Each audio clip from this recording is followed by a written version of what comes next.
Noong 1990, dalawang lalaki ang nagnakaw ng 500 milyong dolyar na sining sa loob lang ng 81 minuto, ika-8 ng Marso.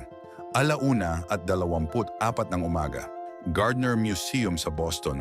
Dalawang lalaki na nakasuot bilang pulis ang kumatok sa pinto. May report kami ng gulo dito, sabi nila sa mga security guard. Pinapasok sila ng mga guard. Malaking pagkakamali.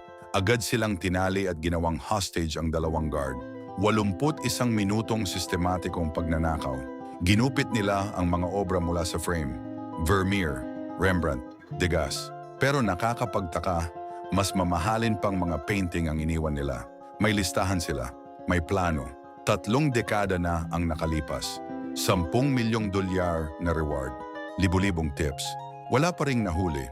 Hanggang ngayon, nakasabit pa rin sa museum ang mga walang lamang frame. Paalala ng pinakamalaking art heist sa kasaysayan. Sino kaya ang mga taong ito? Nasaan na ang mga nakaw na sining? Misteryo pa rin.